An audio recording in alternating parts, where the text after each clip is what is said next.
Hello student, कैसे हैं आप लोग। बिहार बोर्ड परीक्षा 2021 के जो पेपर हुआ था उसका सॉल्यूशन मैं आपके लिए लेके आ रहा हूँ। और ध्यान में रखिएगा, 2021 का क्वेश्चन पेपर 2023 के लिए बहुत ही ज़्यादा इम्पोर्टेंट है। जो पैटर्न है वो सेम ही रहना है और जो क्वेश्चंस होते हैं वो कई बार रिपीट होते हैं। तो 2021 का क्वेश्चन 2023 में रिपीट होना, कुछ क्वेश्चन जो है फंस सकते हैं। तो आपके लिए इम्पोर्टेंट है कौन कौन से क्वेश्चन है, ठीक है ना। इसमें जो है सारे क्वेश्चंस जो है मैं आपको सॉल्व करके बता रहा हूँ इजी वे में, ताकि आपको एग्जाम में समझ में आ जाए। ठीक है, आगे बढ़ते हैं। ओके, तो सबसे पहले हम बात करेंगे खंड अ की। खंड अ मतलब सेक्शन है। वैसे आपके इसमें 3 सेक्शन है, ठीक है। खंड अ में आपके 100 क्वेश्चन होंगे और 100 में से आपको केवल 50 क्वेश्चन अटेम्प्ट करने होंगे, सारे एमसीक्यूज होंगे।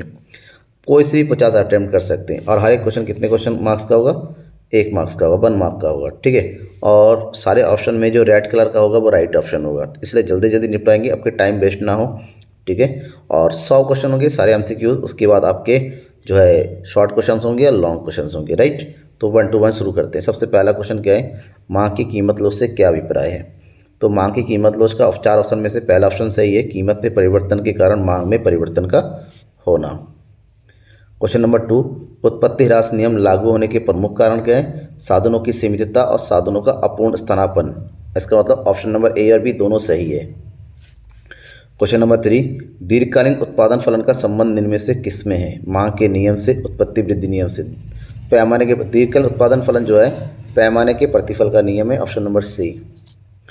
क्वेश्चन नंबर 4, जो वक्र पहले चढ़ता है फिर स्थिर होकर घटना आरंभ करता है वो कौन सा होता है, यानी कि पहले चढ़ेगा फिर स्थिर होगा फिर घटना शुरू होता है, भी कौन सा वक्र होता है, ये केवल टीपी होता है, कुल उत्पादन वक्र, ठीक है।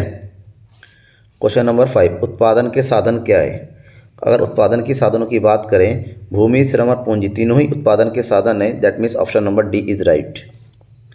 निम्नलिखित में से कौन स्थिर लागत नहीं है, बीमे की प्रीमियम, ब्याज और फैक्ट्री का किराया तीनों स्थिर लागत है, क्योंकि आपके इनकम या प्रॉफिट हो या ना हो आपको इन तीनों को पेमेंट करना ही पड़ेगा। जिनका लगातार पेमेंट करना पड़ता है वो स्थिर होता है, वो स्थिर लागत होते हैं। जबकि कच्चे माल की लागत उत्पादन के साथ बढ़ता भी है और घटता चला जाता है। अवसर लागत का वैकल्पिक नाम क्या है, अवसर लागत को वैकल्पिक नाम में आर्थिक लागत के नाम से जाना जाता है। जब औसत लागत घट रही है तो सीमांत लागत औसत लागत की तुलना में कितनी होती है। जब औसत लागत घटे तो ध्यान रखिएगा सीमांत लागत औसत लागत से कम होती है, तो option number C is right.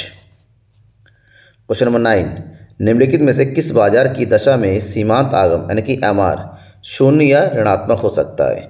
एकाधिकारी और एकाधिकारी प्रतियोगिता दोनों ही दशा में एमआर जो है शून्य हो सकता है। पूर्ण प्रतियोगिता में ए और एमआर बराबर होते हैं और एमआर कभी शून्य नहीं होता है, ध्यान में रखिएगा इस बात को।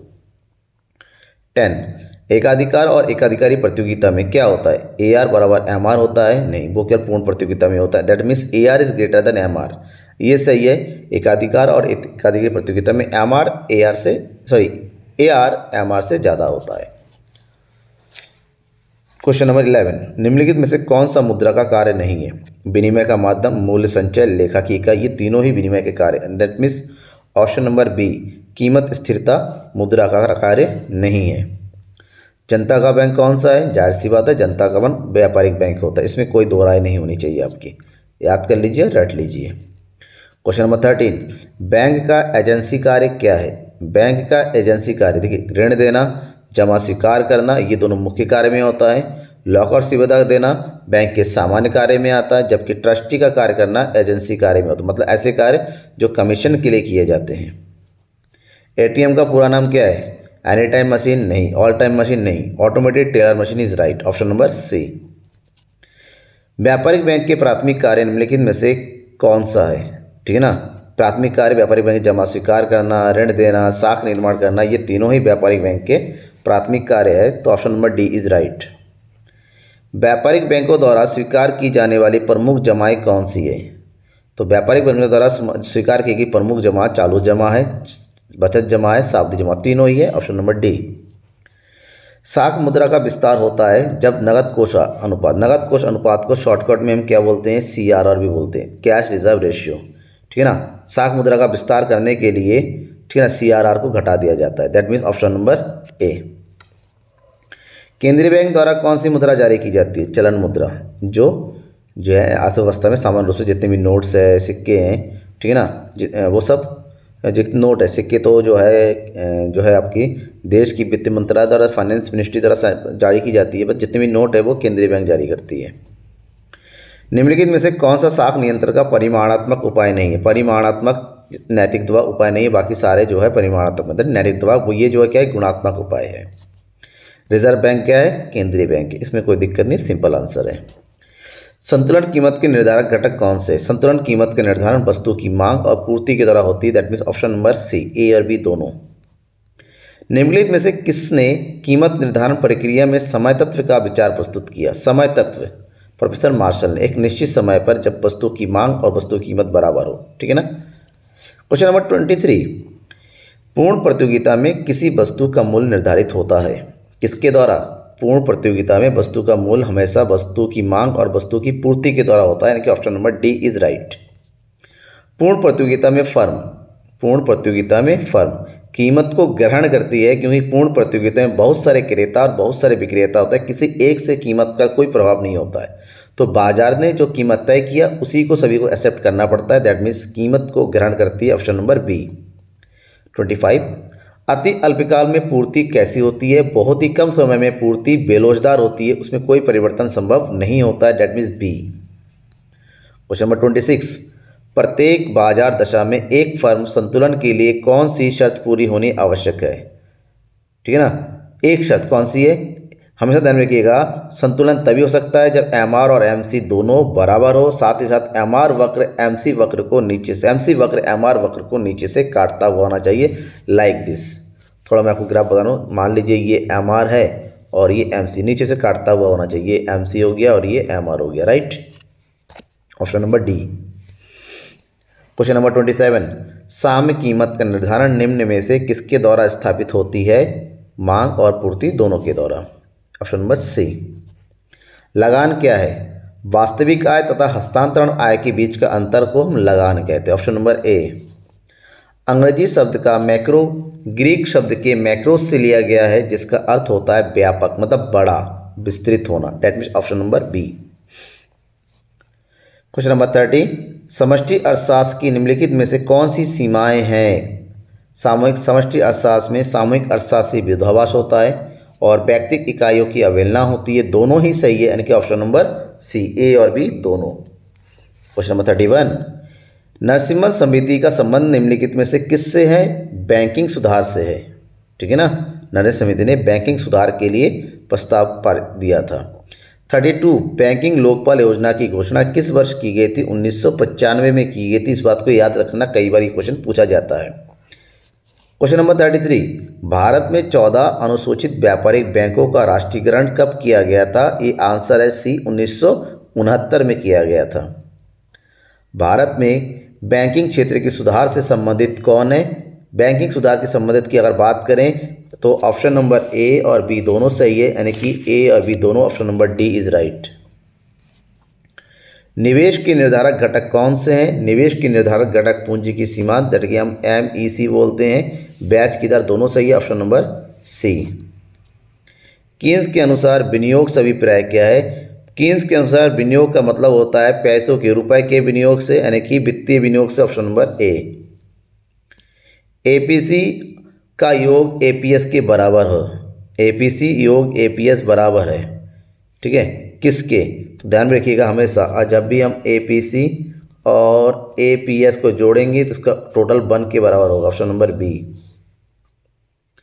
ट्रीटेड इकोनॉमिक पॉलिटिक नामक पुस्तक के लेखक कौन है? ये दिमाग में छाप लीजिए, एग्जाम में बहुत ज़्यादा पूछा जाता है। JB से ने ट्रीटेड इकोनॉमिक पॉलिटिक का नाम की पुस्तक लिखी थी।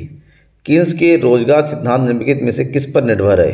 कीन्स का रोजगार सिद्धांत जो निर्भर है वो है किस पर? ए पर, प्रभावपूर्ण मांग पर, जहां पर सामूहिक मांग और सामूहिक पूर्ति दोनों ही आपस में बराबर होते हैं, यानी कि AD और AS दोनों जिस बिंदु पर बराबर हो उसे हम प्रभावपूर्ण मांग कहते हैं।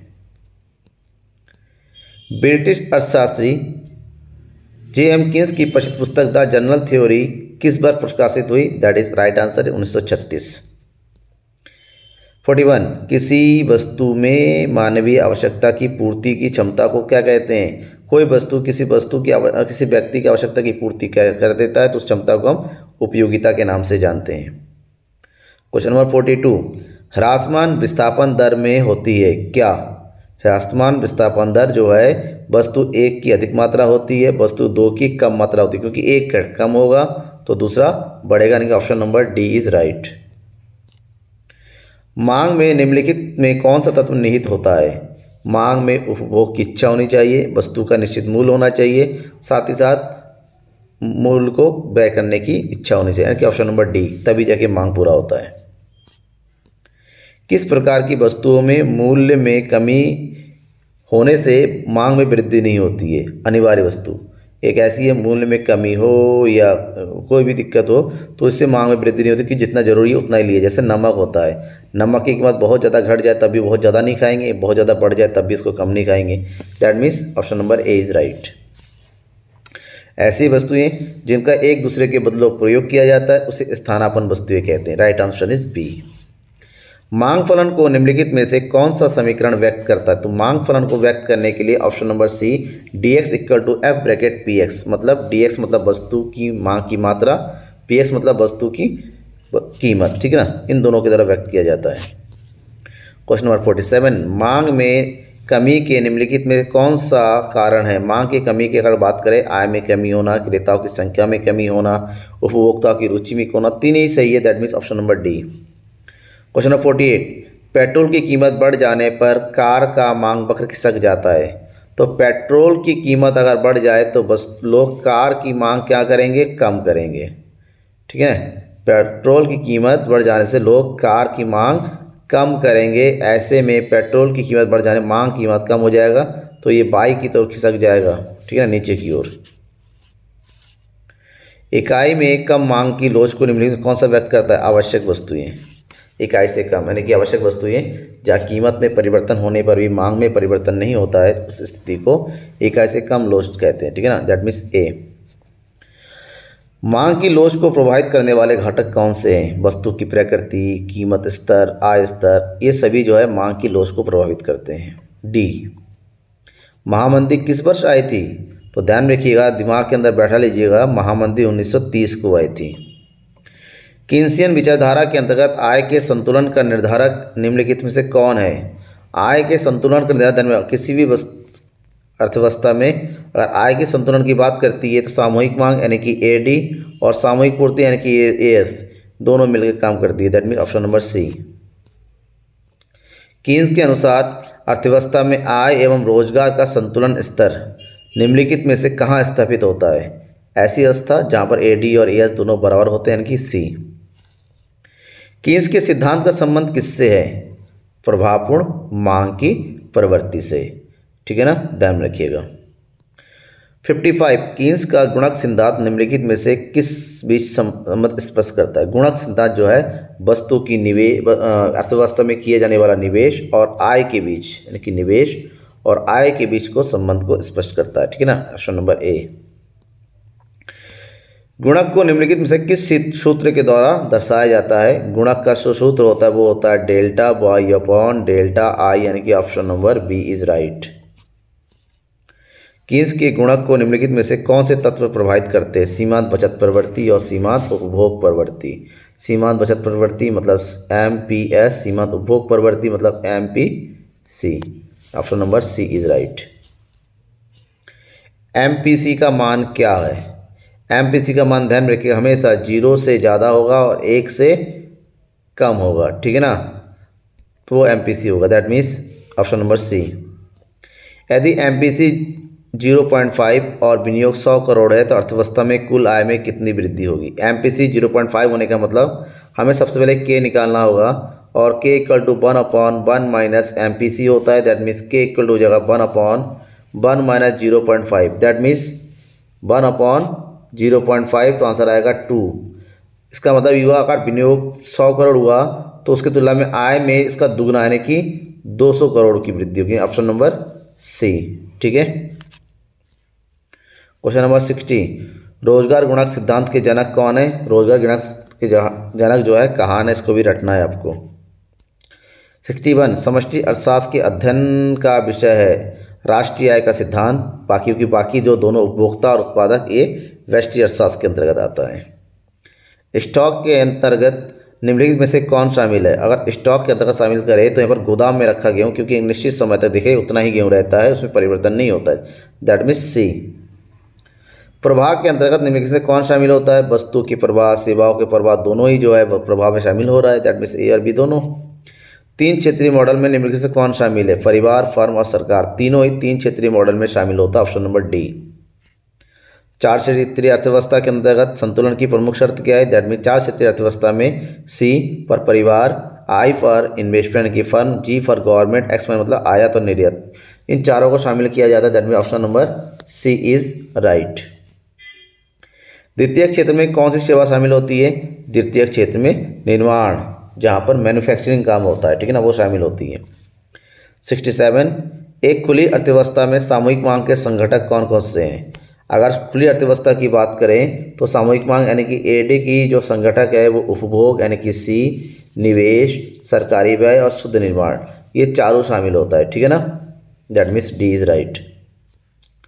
राष्ट्रीय आय में निम्नलिखित में से किसे शामिल किया जाता है? राष्ट्रीय आय के अंतर्गत लगान, मजदूरी, वेतन, ब्याज, लाभ, चारों शामिल किया जाता है। ऊपर तीन तीन दे रखा है, वैसे तो सभी सही है, लेकिन लास्ट वाले में चारों ऑप्शन दे रखा है, that means D is right. Question number 69, किसी अर्थव्यवस्था में कौन सा क्षेत्र सम्मिलित रहता है? किसी भी अर्थव्यवस्था में उत्पादन के प्राथमिक, द्वितीयक और तृतीयक तीनों क्षेत्र शामिल रहता है। किसी अर्थव्यवस्था में एक वर्ष के अंतर्गत उत्पादित अंतिम वस्तु तथा सेवाओं के बाजार मूल्य को क्या कहते हैं? उसको बोलते हैं घरेलू आय, दैट मीन्स कुल घरेलू आय, क्योंकि एक वर्ष के अंतर्गत उत्पादित अंतिम वस्तु और सेवाओं के बाजार मूल्य की बात करता है। कुल राष्ट्रीय आय और राष्ट्रीय आय में बाजार मूल्य के अंतर्गत नहीं, यानी कुल घरेलू आय जो है बाजार मूल्य की बात करता है, that means option number C. अर्थव्यवस्था की केंद्रीय समस्या, क्या उत्पादन हो, कैसे उत्पादन हो और किसके लिए उत्पादन हो, यानी कि option number D is right, ये तीनों ही केंद्रीय समस्या है। उत्पादन संभावना वक्र, हमेशा उत्पादन संभावना वक्र यानी कि इस तरह से बनी रहती है, ये जो है मूल बिंदु के अक्ष की ओर नतोदर होती है, क्योंकि ये अक्ष को जुड़ा रहता है, that means option number A. एक समाजवादी अर्थव्यवस्था का मूल उद्देश्य होता है समाज का अधिकतम कल्याण करना, दैट मीन्स अधिकतम लोक कल्याण करना, ऑप्शन नंबर डी। किसी अर्थव्यवस्था में कीमत तंत्र के आधार पर निर्णय लिए जाते हैं। कीमत तंत्र के आधार पर कहाँ निर्णय लिए जाते हैं? पूंजीवादी अर्थव्यवस्था में, ऑप्शन नंबर बी। सबसे पहले माइक्रो शब्द का प्रयोग किसने किया? रैगनर फ्रिश ने किया, डी। ये सब याद कर लीजिए पानी की तरह, बिल्कुल नॉर्मली याद होना चाहिए, कहीं पर भी आ सकता है। व्यष्टि अर्थशास्त्र में निम्न में से किसका अध्ययन किया जाता है? व्यष्टि अर्थशास्त्र में व्यक्तिगत समस्या का अध्ययन किया, दैट मीन्स व्यक्तिगत फर्म, परिवार, व्यक्तिगत उद्योग, तीनों सही है, ऑप्शन नंबर डी। 77, उपयोगिता का गणनावाचक सिद्धांत निम्न में से किसने प्रस्तुत किया? प्रोफेसर मार्शल ने प्रस्तुत किया। जब कुल उपयोगिता अधिकतम होती है तब सीमांत उपयोगिता, ध्यान रखिएगा, जब कुल उपयोगिता यानी कि टीयू, जब टीयू सबसे ज़्यादा हो तो उस केस में जो एमयू होता है ना, ध्यान में रखना, वो 0 होता है, ठीक है। क्वेश्चन नंबर 79, उदासीनता वक्र कैसा होता है? उदासीनता वक्र मूल बिंदु की ओर उन्नतोदर होता है, यानी कि ये उदासीनता वक्र ऐसे बनता है, ये कभी भी मूल बिंदु को छूता नहीं, इसको उन्नतोदर बोलता है, यानी कि उल्टे साइड की ओर भागना। तटस्थ वक्र का झुकाव कहाँ से होता है? तटस्थ वक्र का झुकाव बाएं से दाएं नीचे गिरता हुआ होता है, अभी मैंने बना के दिखाया था, ये ऊपर से नीचे इस तरह गिरता हुआ होता है, लेकिन कभी किसी अक्ष को छुएगा नहीं है। उत्पादन संतुलन की निम्नलिखित में से कौन सी रीतियाँ हैं? कुल आगम कुल लागत रीति है, सही है। कुल आगम सीमांत लागत रीति, ये भी सही है, यानी कि option number C is right, दोनों ही सही है। अन्य बातें समान रहने पर वस्तु की कीमत और पूर्ति की मात्रा में धनात्मक संबंध क्या व्यक्त करता है?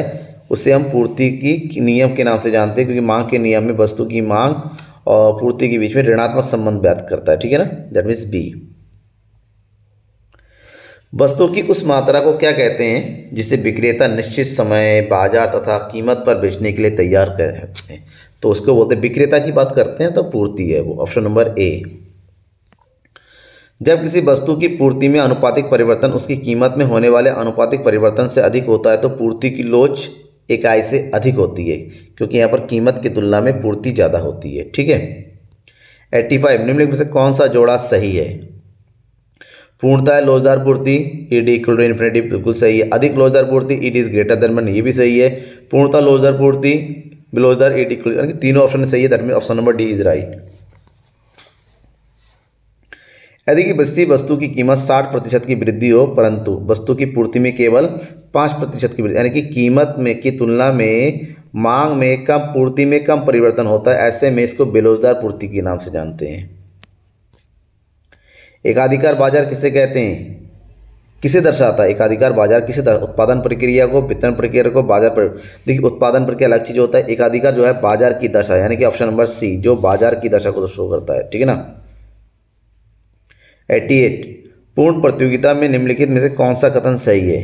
पूर्ण प्रतियोगिता के अंतर्गत फर्म कीमत प्राप्त करता है, सही है। फर्म की मांग पूर्ण वर्ग तक लोचदार होती है, ये भी सही है। औसत आगम सीमा आगम बराबर होते, सही है, यानी कि option number D is right. एकाधिकार की निम्नलिखित में कौन सा कथन सही नहीं है? एक क्रेता और अधिक विक्रेता। एकाधिकार की निम्नलिखित में से कौन सा कथन सही नहीं है? ध्यान में रखिएगा, फर्म एक कीमत निर्धारक होता है, ये सही है। एक क्रेता और अधिक विक्रेता, ये उल्टा हो गया, क्योंकि एकाधिकार में एक विक्रेता और अधिक क्रेता होते हैं, यानी कि option number B is right. इस क्वेश्चन का आंसर बी ही होगा। निम्नलिखित में से कौन सा पूर्ण प्रतियोगिता की विशेषता नहीं है? पूर्ण प्रतियोगिता की विशेषता नहीं है। पूर्ण प्रतियोगिता में क्रेता और विक्रेता की संख्या ज़्यादा होती है, उत्पादन में एकरूपता होती है, बाजार के सबको पूर्ण ज्ञान होता है, यानी कि ऑप्शन नंबर डी। पूर्ण प्रतियोगिता में विज्ञापन की कोई आवश्यकता नहीं होती है। तृतीयक क्षेत्र के अंतर्गत निम्नलिखित में से कौन सी सेवाएं शामिल है? तृतीयक क्षेत्र के अंतर्गत संचार सेवा शामिल होती है, ठीक है, सेवाएं जो। प्राथमिक क्षेत्र में निम्नलिखित में से कौन शामिल होता है? प्राथमिक भूमि, वन, खनन, तीनों प्रकृति से जुड़ी है, और प्राथमिक में प्रकृति से संबंधित जो है उत्पादन शामिल होता है, ठीक है। 93 राष्ट्रीय आय के आकलन में किसी वस्तु या सेवा का मूल्य एक से अधिक बार शामिल करना कहलाता है दोहरी गणना करना। एक से ज़्यादा बार यानी कि दोहरी गणना करना उसको कहते हैं, ये जो कि बहुत बड़ी प्रॉब्लम है। Option number B. वस्तु विनिमय प्रणाली के अंतर्गत प्रणाली के निम्नलिखित में से कौन सी आवश्यक शर्तें हैं? वस्तु विनिमय प्रणाली में तो सीमित आवश्यकता होनी चाहिए। पहली बात तो ये लोगों की आवश्यकता जब सीमित होती है तो वस्तु का वस्तु से विनिमय करेंगे, काम चल जाएगा। सीमित विनिमय क्षेत्र होना चाहिए, आर्थिक रूप से पिछड़ा समाज होना चाहिए जहाँ मुद्रा नहीं उगाई जाती है, तब तीनों ही सही है, यानी कि ऑप्शन नंबर डी। वस्तु विनिमय के लाभ, वस्तु विनिमय एक सरल प्रणाली है, आपसी सहयोग में वृद्धि होती है, आर्थिक असमानताएं नहीं पाई जाती है, बिल्कुल सही है तीनों, that means option number D. मुद्रा के प्राथमिक कार्य के अंतर्गत निम्नलिखित में से किसे शामिल किया जाता है? प्राथमिक कार्य विनिमय का माध्यम और मूल्य का मापक, दोनों ही प्राथमिक कार्य में आता है, जबकि ऑप्शन नंबर ए और बी दोनों, दैट मीन्स सी। निम्नलिखित में से किसके अनुसार मुद्रा वह धुरी है जिसके चारों ओर समस्त अर्थव्यवस्था चक्कर लगाता है? एक बात कहा था प्रोफेसर मार्शल ने। मुद्रा का कार्य है विनिमय का माध्यम, मूल्य का मापक, मूल्य का संचय, ये तीनों ही मुद्रा का कार्य, ऑप्शन नंबर डी। मुद्रा वह वस्तु है जो मूल्य का मापक हो, जो सामान्य विनिमय के लिए स्वीकार किया जाता हो, जिसके रूप में धन संपत्ति का संग्रह किया जाए, तीनों ही सही, ऑप्शन नंबर डी। मुद्रा की पूर्ति से हमारा तात्पर्य क्या है? मुद्रा की पूर्ति से हमारा तात्पर्य बैंक में जमा राशि, जनता के उपलब्ध रुपए, डाकघर में बचत जमा, तीनों ही मुद्रा की पूर्ति से संबंधित है। इसलिए इन तीनों का टोटल जो है हम क्या बोलते हैं? तीनों के टोटल को हम ध्यान में रखिएगा M1 मुद्रा बोलते हैं, ठीक है ना, M1, that mean option number D is right. ये हो गए आपके सारे MCQs, ठीक है ना। इसके बाद हम शुरू करते हैं खंड बी, जिसमें आपको 3 क्वेश्चन होंगे, ठीक है ना। सो इसमें आपके पास 30 क्वेश्चन होंगे, 30 में से आपको केवल 15 क्वेश्चन के आंसर देने, और हर एक क्वेश्चन जो है 2 मार्क्स में, 2 मार्क्स में इसका आंसर 20 से 30 शब्दों के बीच में लिखना है, लंबा नहीं करना है, ठीक है ना। जितना छोटा आप लिख सकते हैं उतना छोटा लिखेंगे, आंसर कंप्लीट होना चाहिए, ओके। तो शुरू करते हैं। पहला क्वेश्चन क्या है? ये लघुत्तरी प्रश्न है। पूर्ति लोच को मापने की विधियाँ बताइए। पूर्ति लोच को मापने की प्रमुखतः 2 विधियाँ हैं, अनुपातिक रीति, और ये इसको प्रतिशत रीति के नाम से भी जानते हैं, और दूसरा है बिंदु। देखिए आंसर आपके सामने है, स्क्रीनशॉट लेके लिख लीजिए, ठीक है ना। प्रतिशत रीति और दूसरा क्या है? बिंदु रेखीय रीति। ये कंप्लीट आंसर है आपका, ठीक है ना। अगले क्वेश्चन की तरफ बढ़ते हैं। क्वेश्चन नंबर 2, पूर्ण प्रतियोगिता से आप क्या समझते हैं? पूर्ण प्रतियोगिता बाजार एक ऐसा बाजार होता है जिसमें क्रेता और विक्रेता बड़ी संख्याओं में एक ही जैसे यानी कि समरूप वस्तुओं का क्रय विक्रय करते हैं, ठीक है ना। हर एक विक्रेता को बाजार की दशाओं का पूर्ण ज्ञान कहते हैं। कीमत प्रवृत्ति समस्त बाजार की एक समान होती है, ऐसे बाजार को हम पूर्ण प्रतियोगिता कहते हैं। क्वेश्चन नंबर 3, बाजार की प्रमुख विशेषताओं का वर्णन कीजिए। बाजार की विशेषताएं, बाजार एक क्षेत्र है, पहला। बाजार में एक वस्तु का होना आवश्यक होता है। तीसरा, बाजार में वस्तु के क्रेता और विक्रेता दोनों मौजूद होने चाहिए। और बाजार में वस्तु की निश्चित कीमत प्रचलित होनी चाहिए। क्वेश्चन नंबर 4, एक साधन के प्रतिफल से क्या आशय है। देखिए, एक साधन जो अल्पकालिक उत्पादन फलन है। इसके अंतर्गत उत्पादन के दो प्रकार के साधन होते हैं, एक स्थिर और एक परिवर्तन। अगर एक ही साधन को परिवर्तित किया जाता है तो उत्पादन की मात्रा में परिवर्तन होता है। तो ऐसे नियम को हम एक साधन के प्रतिफल का नियम से जानते हैं। आंसर देखिए लिखा हुआ है, आप लिख सकते हैं इसको आसानी से। अवसर लागत किसे कहते हैं? किसी वस्तु की अवसर लागत। देन में ये थोड़ा गलत लिखा हुआ, मिसप्रिंट हुआ है, ठीक है ना। ये वस्तु है, ये क्या है? वस्तु है, ठीक है। किसी वस्तु की अवसर लागत वो सर्वश्रेष्ठ विकल्प है जिसका उत्पादन उन्हीं उत्पत्ति साधनों द्वारा उसकी लागत पर उस वस्तु के विकल्प के रूप में करता है। ये क्यों है? किसी एक दो वस्तु का उत्पादन एक्स और वाई, अगर एक्स को बढ़ाना है तो वाई की मात्रा में कमी करनी पड़ी, तो एक्स की वृद्धि के लिए वाई में जो भी कमी करनी पड़ती है उसे हम अवसर लागत के नाम से जानते हैं। क्वेश्चन नंबर 6, कुल आगम, कुल औसत आगम, कुल आगम, औसत आगम और औसत आगम और कुल आगम में क्या तात्पर्य? ठीक है, सॉरी, कुल आगम और औसत आगम में क्या तात्पर्य? ये होना चाहिए, दो बार लिख गया ये चीज़, यहाँ पर मिसप्रिंट है, ये एक ही बार होगा, ठीक है। ओके, आगे बढ़ते हैं। कुल आगम, किसी वस्तु की सभी इकाइयों की बिक्री से प्राप्त होने वाली कुल आय को कुल आगम कहते हैं, जबकि वस्तु की प्रति इकाई कीमत को औसत आगम के नाम से जानते हैं, ठीक है। क्वेश्चन नंबर 7, आर्थिक समस्या को चुनाव की समस्या क्यों कहा जाता है? देखिए, कंप्लीट आंसर आपके सामने, तुरंत स्क्रीनशॉट लीजिए और रख लीजिए। आर्थिक समस्या क्या है? वस्तु की सीमित आवश्यकता और साधन सीमित होते हैं। सीमित साधनों के बहुत सारे उपलब्ध विकल्प होते हैं प्रयोग करने के, तो उसमें सर्वश्रेष्ठ विकल्प का चयन करना एक प्रॉब्लम होती है। तो अर्थव्यवस्था में या अर्थशास्त्र में चयन की समस्या को आर्थिक समस्या के नाम से जाना जाता है, राइट। क्वेश्चन नंबर 8, उपभोक्ता संतुलन का क्या अर्थ है? इसकी मान्यता लिखिए। एक ऐसी स्थिति जिसके अंतर्गत उपभोक्ता अपनी आय को किसी वस्तु पर व्यय करके अधिकतम संतुष्टि की प्राप्ति करता है, उसे उपभोक्ता संतुलन कहते हैं। और उपभोक्ता संतुलन की मान्यताओं की बात करें, उपभोक्ता की आय में कोई परिवर्तन नहीं होना चाहिए, उपभोक्ता की आदत और रुचि में कोई परिवर्तन नहीं होना चाहिए, उपभोक्ता में व्यय करने की तत्परता बदलनी नहीं चाहिए, ठीक है। क्वेश्चन नंबर 9, बजट रेखा को परिभाषित कीजिए। या दाई और बाई और कब खिसक सकता है? चलिए, दाई और कब खिसक सकता है? बजट रेखा, कीमत रेखा, या एक ही बात है, बजट रेखा, कीमत रेखा दो वस्तुओं के उन विभिन्न संयोगों को व्यक्त करती है जो उपभोक्ता अपनी दी हुई आय एवं वस्तु की वर्तमान कीमत के आधार पर खरीद सकता है। बजट रेखा दाई और दो कारणों से खिसक सकता है, उपभोक्ता में आय में वृद्धि होने पर या उपभोक्ता की वस्तु में परिवर्तन होने पर, ठीक है। क्वेश्चन नंबर 10, मांग और पूर्ति कैंची के दो फलक है, इस कथन के मूल्य निर्धारण के संबंध। देखिए, कैंची के दो फलक होते हैं ना, दोनों आपस में मिलेंगे तो भी कटेंगे। उसी प्रकार वस्तु की कीमत के निर्धारण के लिए मांग का होना और वस्तु की पूर्ति का होना दोनों सही है। जिस बिंदु पर दोनों आपस में निर्धारित होते हैं, ठीक है ना, लाइक दिस, ई होगी मांग और ये होगी पूर्ति, एस और ये डी, जहाँ पर दोनों आपस में मिलेंगे उसी बिंदु पर जो है कीमत का निर्धारण होता है, ठीक है।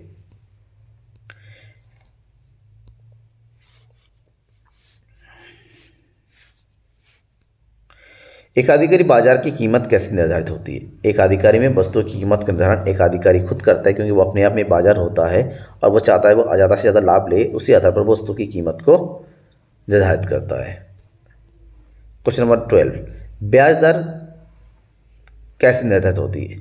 ब्याज दर का निर्धारण बाजार में ऋण की मांग और ऋण की पूर्ति के आधार पर होती है, ठीक है ना। जिस बिंदु पर ऋण की मांग और पूर्ति आपस में बराबर हो जाए उस बिंदु को ब्याज दर का निर्धारण हो जाता है। नेक्स्ट, आपूर्ति वक्र को खिसका सकने वाले 3 कारक बताइए, ठीक है। तो आपूर्ति वक्र को खिसका सकने वाले 3 कारक जो है, साधनों की कीमत में परिवर्तन, तकनीक में परिवर्तन और स्थानापन्न वस्तुओं की कीमतों में परिवर्तन है। थोड़ा मिसप्रिंट है, स्पेलिंग मिस्टेक है, वो सही कर लीजिएगा। पूर्ति में परिवर्तन के क्या कारण है? पूर्ति में परिवर्तन के अगर प्रमुख कारणों की बात करें तो वस्तुओं की कीमतों में होने वाला परिवर्तन, विक्रेताओं की संख्या में परिवर्तन और उत्पादन के साधनों में कीमत में परिवर्तन होता है। 15, पूर्ति की कीमत लॉस को परिभाषित कीजिए। वस्तु की कीमत में होने वाले प्रतिशत परिवर्तन के कारण वस्तु की पूर्ति की मात्रा में होने वाले प्रतिशत परिवर्तन के बीच अनुपातिक संबंध को पूर्ति की कीमत लॉस कहते हैं। एक वस्तु की बाजार मांग को प्रभावित करने वाले तत्व बताइए। तो वस्तु की बाजार मांग को प्रभावित करने प्रमुख तत्व कौन कौन से? वस्तु की कीमत, उपभोक्ता की आय, संबंधित वस्तु की कीमतें और निकट भविष्य में वस्तु की कीमत में होने वाले परिवर्तन की संभावना। 17, गिफिन के विरोधाभास से संक्षेप बताइए। गिफिन वस्तु वह वस्तु होती है जिसमें मांग का नियम लागू नहीं होता है। इसके अंतर्गत वस्तु की कीमत में कमी होती है तो उसकी मांग में और कमी होने लगती है। नॉर्मली क्या होता है ना कि वस्तु की कीमत में कमी होती है, मांग बढ़ती है, लेकिन यहाँ पर क्योंकि घटिया वस्तु होती है, वस्तु की कीमत में अगर कमी होती है तो उसकी मांग और कमी होने लगती है। तो ठीक है ना, इसीलिए गिफिन का विरोधाभास कहा जाता है। मांग के नियम के अपवाद, जहाँ मांग का नियम लागू नहीं होता, गिफिन वस्तु यानी घटिया वस्तुओं में मौसम में परिवर्तन होने पर, और ऐसी वस्तुएं जो प्रतिष्ठा सूचक होती हैं यानी कि जो रिस्पेक्टफुल होती हैं, और फैशन संबंधित वस्तुओं पर मांग का नियम लागू नहीं होता है। व्यष्टि अर्थशास्त्र को परिभाषित कीजिए। अर्थशास्त्र की एक ऐसी शाखा जिसके अंतर्गत व्यक्तिगत और सूक्ष्म समस्याओं का अध्ययन किया जाता है उसे व्यष्टि अर्थशास्त्र कहते हैं, जैसे एक उपभोक्ता, एक वस्तु की कीमत का निर्धारण आदि। विनिमय किसे कहते हैं? विनिमय एक ऐसी आर्थिक क्रिया है जिसके अंतर्गत वस्तु व सेवाओं का क्रय विक्रय या आदान प्रदान किया जाता है, उसे विनिमय कहते हैं। एक अर्थव्यवस्था की 3 प्रमुख केंद्रीय समस्या क्या है? 21। तो अर्थव्यवस्था की 3 प्रमुख केंद्रीय समस्याओं की बात करते हैं तो क्या उत्पादन की और कितनी मात्रा में किया जाए, उत्पादन कैसे किया जाए, उत्पादन किसके लिए किया जाए, ये जो है 3 प्रमुख केंद्रीय समस्या हैं। मांग की कीमत लोच से आप क्या समझते हैं? किसी वस्तु की कीमत में होने वाले प्रतिशत परिवर्तन के कारण उस वस्तु की मांग में होने वाले प्रतिशत परिवर्तन के आनुपातिक संबंध को मांग की कीमत लोच। तो क्वेश्चन नंबर 23 है, मांग की आय लोच से क्या समझते हैं? उपभोक्ता की आय में होने वाले परिवर्तन के कारण वस्तु की मांग में होने वाले परिवर्तन के बीच आनुपातिक संबंध को मांग की आय लोच कहते हैं। ठीक है,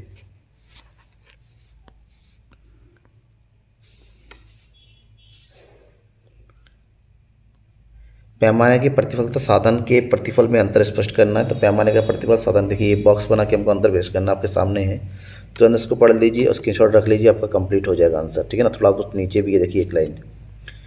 क्वेश्चन नंबर 25, समष्टि अर्थशास्त्र की सीमाएं बताइए। समष्टि अर्थशास्त्र की सीमाओं के अंतर्गत इसमें अर्थव्यवस्था की छोटी छोटी चरों का अध्ययन नहीं किया जाता है और व्यक्तिगत व्यवहारों और सामूहिक व्यवहारों में विरोधाभास उत्पन्न होता है। ठीक है, क्वेश्चन नंबर 26, आय का चक्रीय प्रभाव बताइए। आय का चक्रीय मतलब उत्पादन के अंतर्गत वस्तु और सेवाओं की प्रवाह के फलस्वरूप साधन आय का सृजन होता है।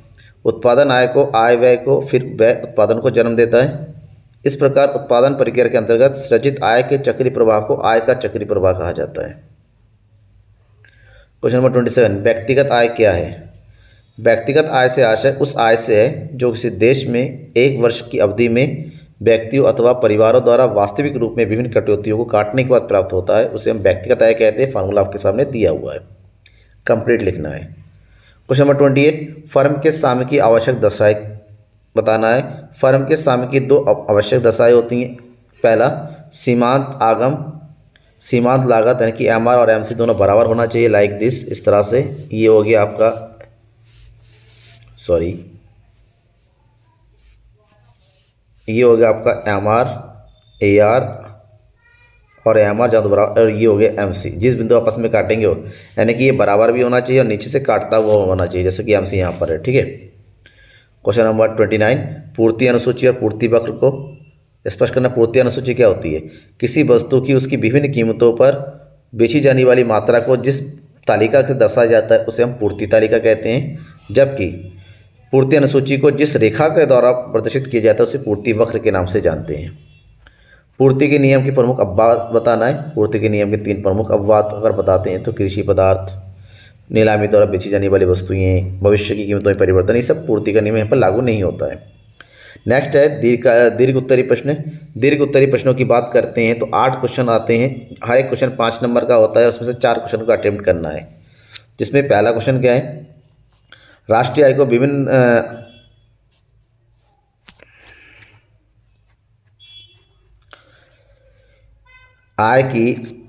राष्ट्रीय आय की विभिन्न धारणाओं को स्पष्ट करना है। ठीक है ना, तो राष्ट्रीय आय की अवधारणा की 8 प्रमुख अवधारणाएं होती है। देखिए 8 को आपको बताना है। जैसे पहला है बाजार कीमत पर सकल घरेलू उत्पाद GDP MP, बाजार कीमत पर सकल राष्ट्रीय उत्पाद GNP MP, बाजार कीमत पर शुद्ध राष्ट्रीय उत्पाद NNP MP। तो इस कंप्लीट एक्सप्लेनेशन आपके सामने दिया हुआ है, इस एक्सप्लेनेशन को आपको लिखना है। ठीक है, बाजार कीमत पर शुद्ध घरेलू उत्पाद NDP MP, साधन लागत पर शुद्ध घरेलू उत्पाद NDP FC, साधन लागत पर सकल घरेलू उत्पाद GDP FC, साधन लागत पर सकल राष्ट्रीय उत्पाद GNPFC, और लास्ट है साधन लागत पर शुद्ध राष्ट्रीय उत्पाद जिसको राष्ट्रीय आय भी कहा जाता है। नेक्स्ट क्वेश्चन, दोहरी गणना क्या होती है? इसके बारे में कंप्लीट आंसर आपको देना है। तो कंप्लीट आंसर देखिए आपके सामने यहाँ पर गिवन है, पूरे आंसर का स्क्रीनशॉट ले लीजिए, आप उसको पढ़िए, अपने नोट्स बनाइए और लिखिए। ठीक है, थोड़ा सा और देखते हैं। ये देखिए लॉन्ग में है तो लॉन्ग में लिखना है, इसमें एग्जाम्पल के साथ दिया गया है और एग्जाम्पल के साथ आपको लिखना है। ठीक है। 33, अर्थशास्त्र वास्तविक आदर्शात्मक दोनों विज्ञान है। पहले अर्थशास्त्र वास्तविक विज्ञान है उसको बताइए। ठीक है ना, देखिए यहाँ पर लिखा हुआ है। और दूसरी बार में अर्थशास्त्र आदर्शात्मक विज्ञान है वो बताइए, और लास्ट में बताइए कि इन दोनों के आधार पर अर्थशास्त्र दोनों ही है। क्वेश्चन नंबर 34, आर्थिक समस्या क्या है? ये क्यों उत्पन्न होती है? आर्थिक समस्या का पहले अर्थ बताना है और आर्थिक समस्याओं के प्रमुख कारण बताने हैं। तो ठीक है ना, तो लॉन्ग में है कम से कम 4 से 5 कारण बताने हैं। यहाँ पर कौन सा आर्थिक समस्या उत्पन्न होने के कारण, ये हो गया इसके अर्थ। देखिए दोबारा दिखा देता हूँ। ठीक है, और ये है इसके कारण, लोगों की आवश्यकताओं का असीमित होना, आवश्यकताओं में अंतर होना, संसाधनों की सीमितता का होना। ठीक है, सीमित संसाधनों के विकल्प मौजूद होना और सर्वश्रेष्ठ विकल्प का चयन करना। क्वेश्चन नंबर 35, उपभोक्ता संतुलन से आप क्या समझते हैं? उपभोक्ता संतुलन की मान्यता और दशाओं को स्पष्ट करना है। तो उपभोक्ता संतुलन के बारे में कंप्लीट आंसर दे रखा है और इसकी प्रमुख मान्यताओं की बात करते हैं। उपभोक्ता विवेकशील है। ठीक है ना, उपभोक्ता की मौद्रिक आय में कोई परिवर्तन नहीं होना चाहिए। उपभोक्ता की रुचि आदत में कोई परिवर्तन ना हो। उपभोक्ता अपनी आय उन 2 वस्तुओं पर व्यय करता है जो एक दूसरे की प्रतिस्थापक हो। किसी वस्तु की अधिक मात्रा सदैव उपभोक्ता को अधिक संतुष्ट प्रदान करती हैं। ठीक है, और उसके उपभोक्ता की संतुलन की दशाएं, जब केवल एक ही वस्तु उपभोग होता है तो वस्तु की कीमत उसकी सीमांत उपभोक्ता के मौद्रिक मूल्य बराबर हो, और 2 वस्तु की दशा में जब X वस्तु पर किया गया खर्च और Y वस्तु पर किया गया खर्च दोनों का सीमांत उपयोगिता बराबर होता है उस दशा में। क्वेश्चन नंबर 36, व्यक्तिगत मांग और बाजार मांग में अंतर स्पष्ट करना है। देखिए कंप्लीट आंसर मैंने यहाँ पर बता रखा है। ठीक है, इस प्रॉपर वे में बॉक्स बना के आप करेंगे। आपको कंप्लीट में देखिए पहला ये है, कंप्लीट यहाँ तक है, और नीचे डायग्राम भी दे रखा है। ठीक है ना, और डायग्राम भी बनाना जरूरी होता है, जहाँ जरूरी है वो डायग्राम बनाइए। और लास्ट है नेक्स्ट करिए 37, मांग की कीमत लोच को प्रभावित करने वाले तत्वों की व्याख्या कीजिए। कौन कौन से होते हैं? मांग की प्रभावित करने वाले कारक है वस्तु की प्रकृति, स्थानापन्न वस्तु का होना, वस्तु का विभिन्न प्रयोग का होना, उपभोक्ता में आय होना, उपभोक्ता की आदत, उत्पत्ति ह्रास नियम क्या है, ये क्यों लागू होता है, बहुत ही इंपॉर्टेंट क्वेश्चन है, कई बार पूछा जाता है। देखिए इसका कंप्लीट आंसर देखिए यहाँ से स्क्रीनशॉट लेते रहिए क्योंकि थोड़ा सा लंबा क्वेश्चन है और इसके बारे में ये एग्जाम्पल विद एग्जाम्पल आपको समझाना है। और लास्ट में इसका डायग्राम देखिए, ये डायग्राम है। ठीक है ना, इस डायग्राम की बात करें, थोड़ा सा एक्सप्लेन मैं करूँ। इस डायग्राम में ये है आपका TP, ये है AP और ये है आपका MP। जहाँ पर MP 0 होता है वहीं पर TP सबसे ज़्यादा होता है। ठीक है, और इसके 3 स्तर होते हैं। ओके, ये कंप्लीट हो गया हमारा आंसर।